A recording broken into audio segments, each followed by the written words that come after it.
Рада приветствовать вас на своем канале.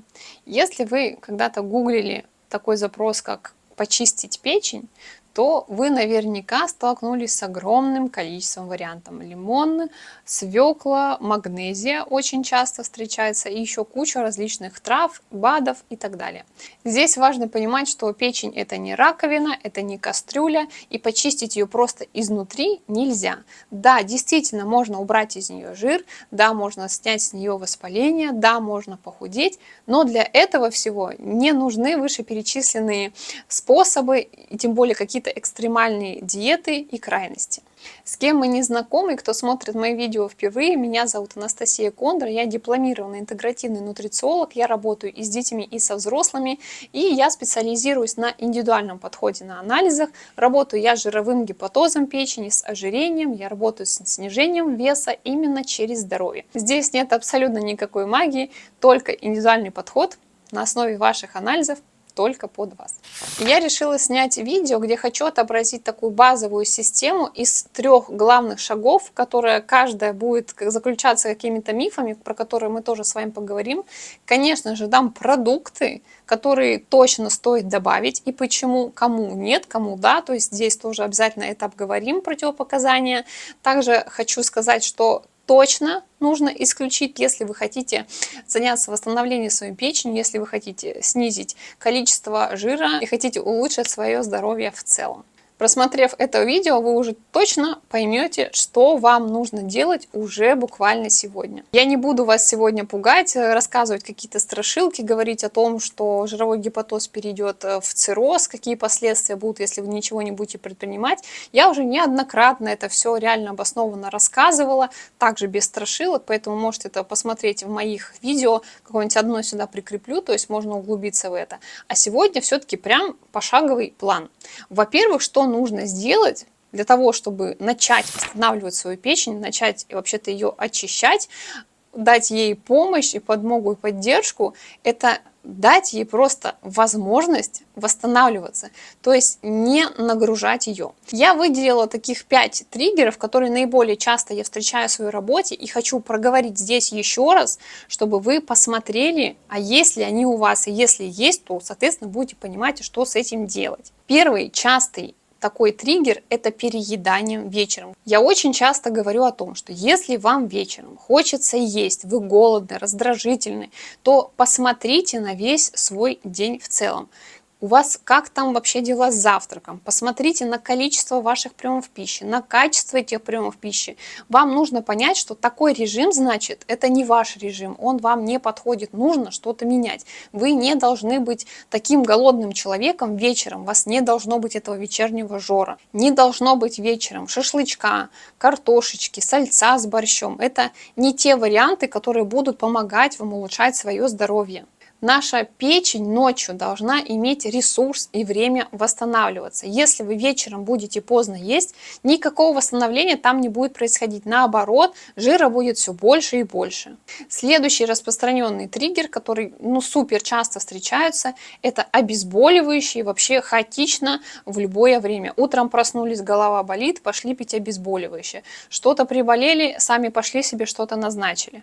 Я уже здесь не говорю и там про БАДы, и про травы, я вот тоже неоднократно про это говорю, что очень важно понимать, а вам точно эти БАДы, добавки нужны, они вам точно не вредят, они вообще точно вам какую-то пользу приносят. То есть очень много информации, очень много маркетинга, который обещает просто что-то чудотворное. Люди ведутся на это, но ничего не происходит, нет никаких улучшений. И то, что вы даже худеете, да, там здоровье вашей печени, да и вообще ваше здоровье улучшается. То есть снижение веса – это не всегда показатель, что у вас внутри все в порядке. Похудеть – это очень легко. Это элементарно, кто-то сидит силой воли на дефиците калорий, кто-то к чему-то там прибегает. Похудеть супер легко, это вообще легко. Но похудеть, улучшив свое здоровье, вот это совершенно другое дело. Поэтому парацетамол, ибупрофен, анальгин – это все нагрузка на ферментативную систему нашей печени. А если принимаются еще и постоянно, регулярно, то это еще и может стать причиной печеночной токсичности. То есть вы, грубо говоря, простым языком, вы отравляете свою печень.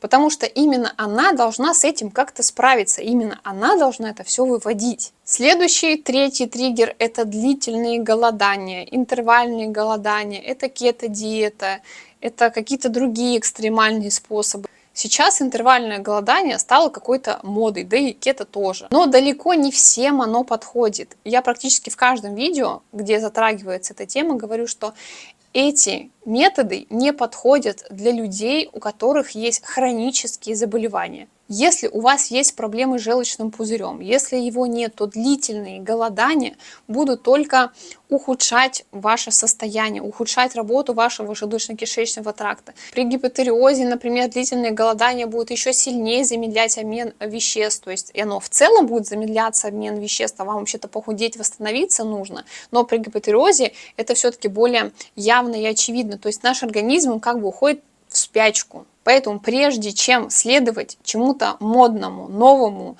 тому, что сработало у подруги, друга, в чате, на форуме написали, проверьте, а вам вообще можно, а вам вообще это нужно. Чаще нашему организму нужно не меньше еды, а достаточно конкретно вам хорошей, качественной еды, которая будет хорошо распределена в течение дня. Если вы не понимаете, с чего начать, я уже и здесь придумала план выхода, когда вот просто нужно взять и повторить.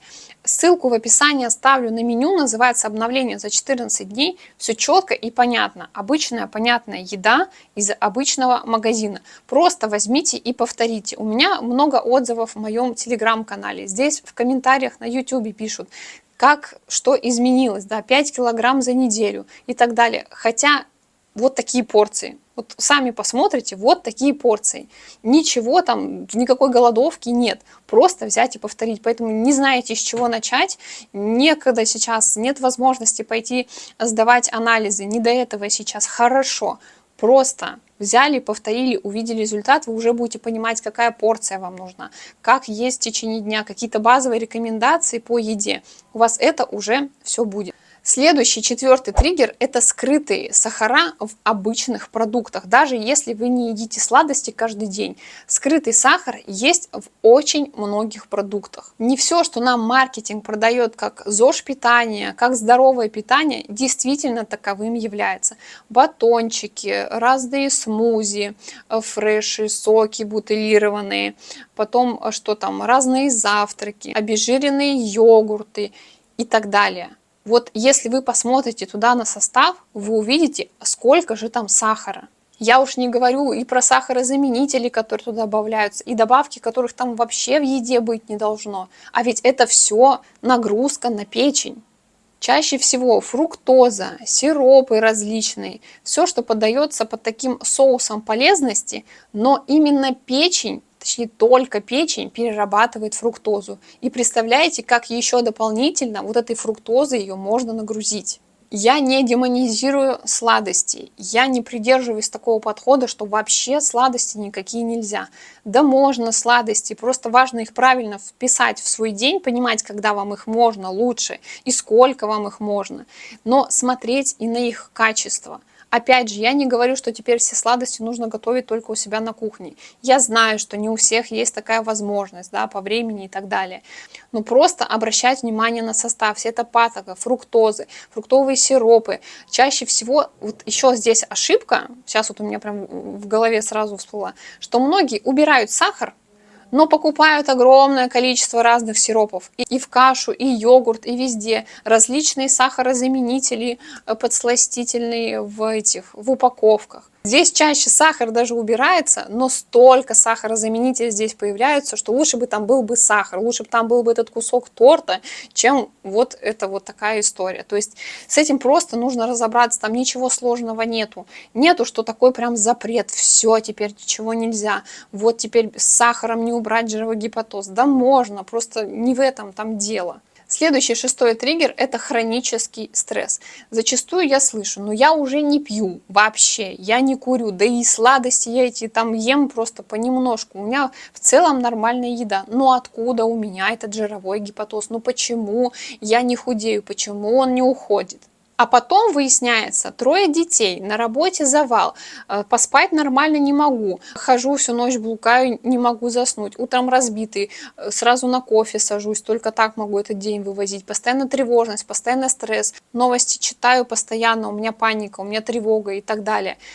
Огромное количество стрессоров вокруг нас. И в этом состоянии организм живет на высоком кортизоле, то есть он находится в состоянии выживания, у него стресс. И повышенный кортизол, он всегда будет держать повышенный уровень сахара в крови, как будто у вас всегда включен режим «бей или беги». И в ответ поджелудочная, соответственно, вырабатывает больше инсулина, чтобы этот сахар утилизовать.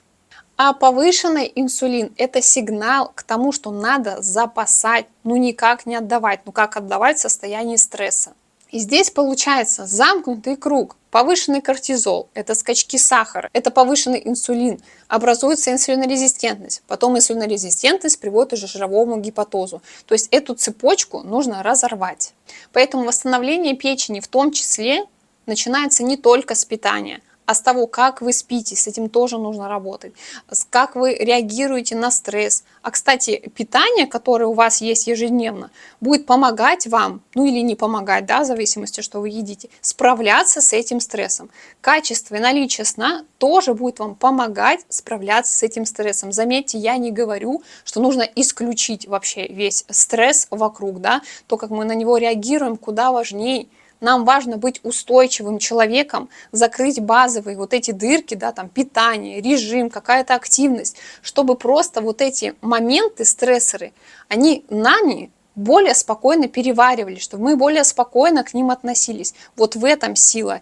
И тогда, когда вы устойчивый человек, у которого закрыты вот эти вот базовые дырки, когда фундамент из питания, да, из сна, из режима у вас есть, намного проще справляться с этим стрессом. Если вы обнаружили у себя какие-то из вышеперечисленных триггеров, напишите об этом в комментариях, посмотрим, какие же у вас самые распространенные. На втором этапе нужно исключить всех вредителей. Про то, что не нужно пить алкоголь, не нужно дымить, как паровоз, с сигаретами и не питаться шаурмой каждый день, вы и без меня прекрасно знаете. Моя задача рассказать вам про вещи, которые выглядят вполне безобидно, но в долгосрочной дистанции мешают вашему восстановлению, мешают вашему похудению, мешают улучшению вашего здоровья. Во-первых, фруктоза в любом виде. То есть я сейчас не про яблочко, не про ягодку говорю, а прям фруктоза вот в чистом виде. Это различные полезные сладости, это сиропы, да, уже про это проговорили. Помним, да, печень единственный орган, который будет переваривать фруктозу. Если он не в состоянии, если вот этого фундамента, базы нет, он не будет с некачественно справляться, это будет отправляться в жир. Здесь точечно и предметно сейчас назову, что к этому относится. Мед в больших дозировках, это финиковая паста, это сироп агавы, это кукурузный сироп, различные фруктовые смузи, фруктовые пюре, это батончики, это различные йогурты с фруктовыми добавками. Заметьте, все, что я перечислила, это как бы полезно, но в данном случае, к сожалению, нет. Второе – это трансжиры и пережаренные масла. Это уже официально признанные канцерогены и печеночные такие враги. Но все равно при разборе питания я вижу, что этого добра там полно. Потому что хрустящая корочка не дает просто всем покою. Именно трансжиры напрямую влияют на здоровье вашей печени, ваших сосудов. Они повреждают мембраны клеток печени, соответственно, повышают воспаление. Напрямую нарушают работу ферментов, за которыми вы так следите, сдавая анализы АЛТ, АСТ, к примеру. И это не только зажаренная курица до золотистой корочки. Это снеки, это чипсы, это сухарики, булочки, круассаны с маргарином, тортики с маргарином готовые, жареные пирожки, картошка фри, домашняя жарка на подсолнечном масле.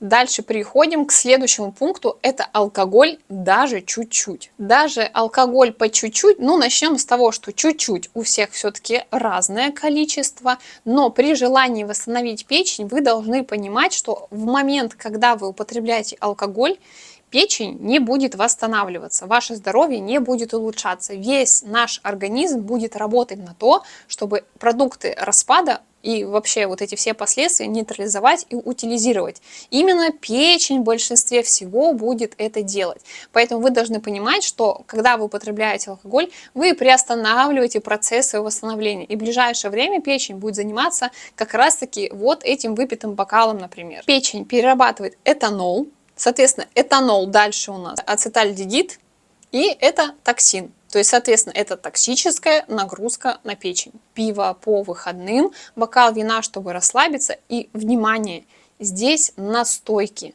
Я очень часто вижу, что при попытке ее как-то почистить, в ход идут настойки на спирту, на водке и так далее. Вот не надо здесь никаких настоек. Переходим с вами к третьему этапу. Что же нам точно нужно добавить? Стоит отметить, что печень прекрасно может восстанавливаться сама, но если ее не трогают и дают ей для этого ресурс, а если ей еще и помогают, это вообще супер. Сейчас буду перечислять продукты, которые будут мягко поддерживать восстановление печени. И также проговорим, кому они нужны, важны, а кому все-таки стоит воздержаться. Но я все-таки подобрала такие продукты, которые в большинстве не вызывают никакой негативной реакции, которые подходят большинству. Во-первых, конечно же, это наша любимая свекла, сырая, либо отварная, либо запеченная в духовке, кому здесь как нравится. Это один из самых доступных, бюджетных, простых и реально работающих продуктов для поддержки печени. Потому что именно в ней содержится драгоценный бетаин, который помогает жиру утилизироваться, процессу воспаления снижаться. Также бетаин помогает выводить накопленные токсины, которые нападают на нашу печень. Кроме того, свекла стимулирует желчевыделение, чем помогает нашему желудочно-кишечному тракту лучше работать. И вот эту фазу детоксификации, вот это очищение делать именно естественным путем. Свеклу употребляем не шотами натощак.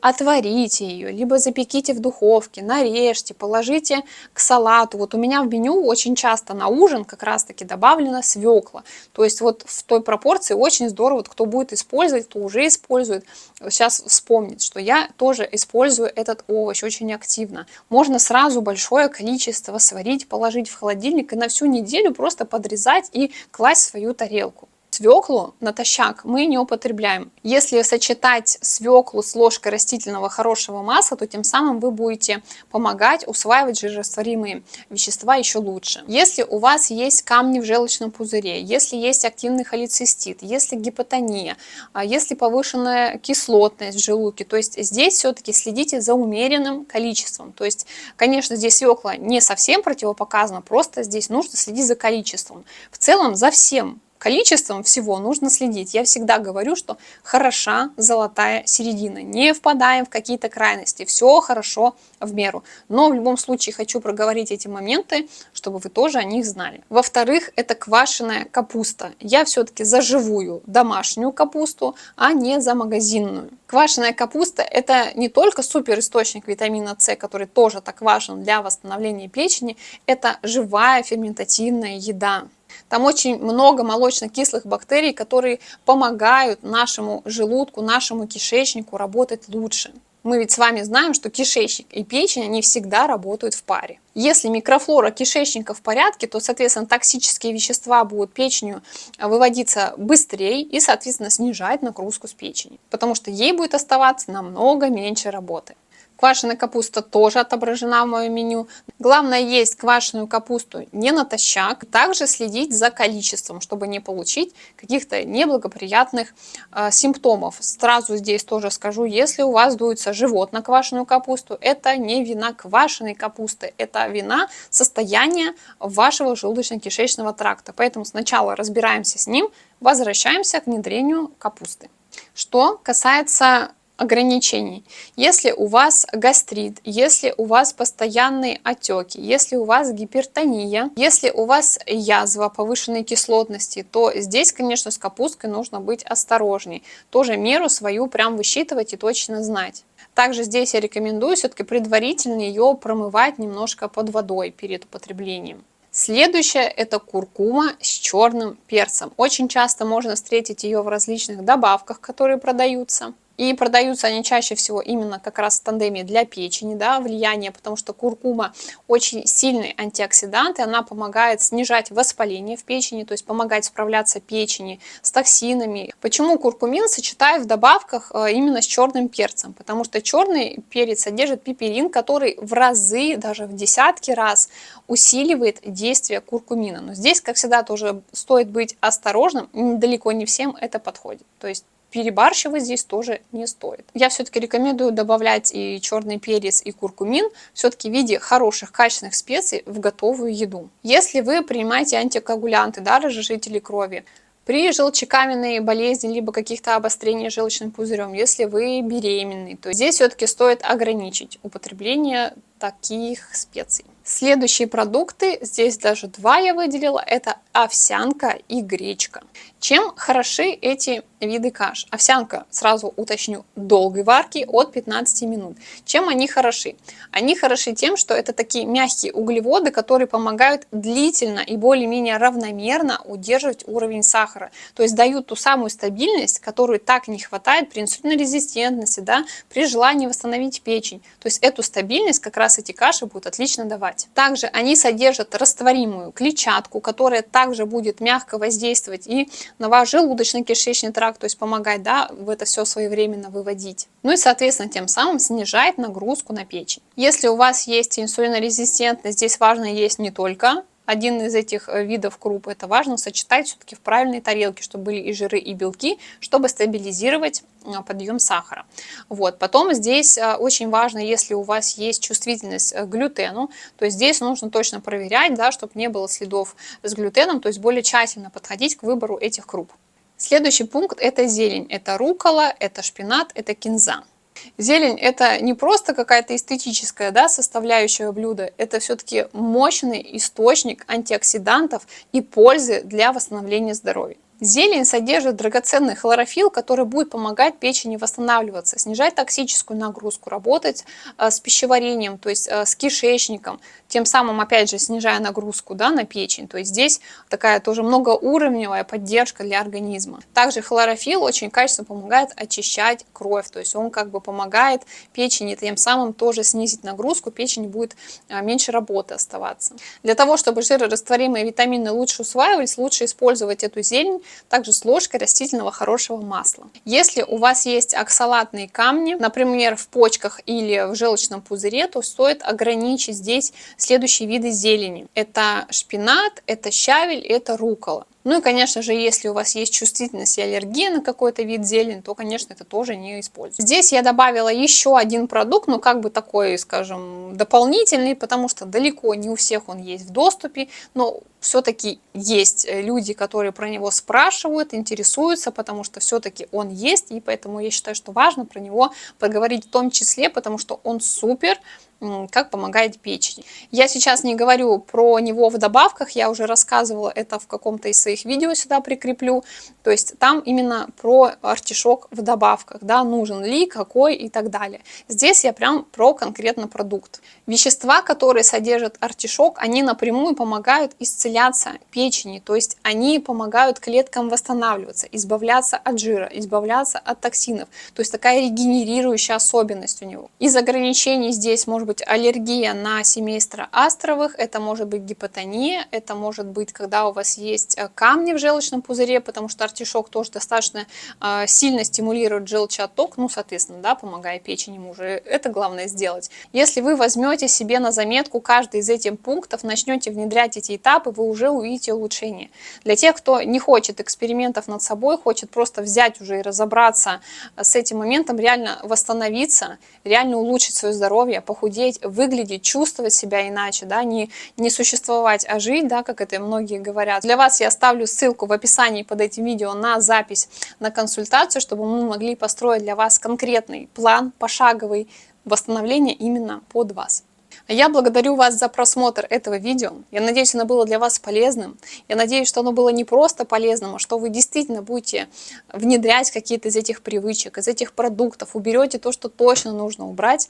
Если это было так, я буду рада вашим лайкам, вашим подпискам, потому что мне хочется как можно больше, глубже делиться полезной информацией, чтобы вот это вот большое масштабирование проблемы жирового гепатоза все-таки уменьшалось. Я, конечно, очень мала, но мне хочется давать эту информацию, чтобы уже применив ее, таких людей становилось меньше. Потому что это просто огромная разница, когда жировой гепатоз есть и когда его нет. Это же совершенно разные состояния. И это так легко сделать. Это не тяжело, это не нужно ничего категоричного.